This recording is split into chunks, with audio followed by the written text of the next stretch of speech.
ایسا نہیں ہے. اس کے لیے کیا نظام رکھا ہے؟ قصاص کا، کہ حکومت وقت اس کے خلاف کیس چلائے گی، 1000 شاہد ہوں اس کے، سب لوگوں کے سامنے قتل کرنے والا موجود ہو، لیکن جب تک عدالت کے اندر اس کا قتل ثابت نہیں ہوتا تب تک آپ اس کو ہاتھ بھی نہیں لگا سکتے. یہ اسلامی قانون ہے. آپ خود اس کو قتل نہیں کر سکتے، بلکہ کیا ہے، اس پہ مقدمہ چلے گا. نبی کریم صلی اللہ علیہ وسلم فرماتے ہیں کہ جو دعویٰ کرتا ہے اس کے لیے ثبوت لازمی ہے، گواہی لازمی ہے. پہلے ثابت کرے گا، پھر اس پہ حد لگائی جائے گی، قصاص پھر ہوگا، اس کو سزا بعد میں دی جائے گی جب ثابت ہو جائے گی.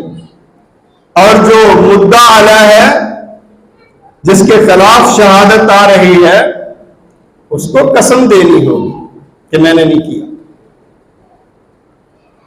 اگر ثابت ہو جاتا ہے تو پھر سزا.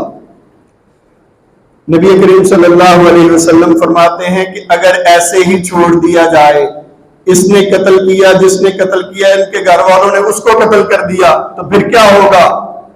قتل و غارت شروع ہو جائے گی. لوگ دعوے کر کر کے بغیر ثابت کیے ہی صرف دعویٰ کیا، بغیر ثبوت کے اس کو رزلٹ مل جائے، اس کا نقصان کیا ہوگا؟ سارے کے سارے انسان ایک دوسرے کے خلاف قتل کے دعوے کرنا شروع کر دیں گے، نہ جانیں بچیں گی، اور جو مال ہے، پراپرٹی ہے، اس کے خلاف بھی دعوے کرنے شروع کر دیں گے. تو معاشرے میں افراتفری پھیلے گی نا. تو یہ نہیں ہے کہ آپ کے ساتھ کسی نے کوئی زیادتی کر دی ہے تو آپ فوری ری ایکٹ کریں اور اس کو بدلے میں قتل کر دیں. فائدہ کیا ہوا؟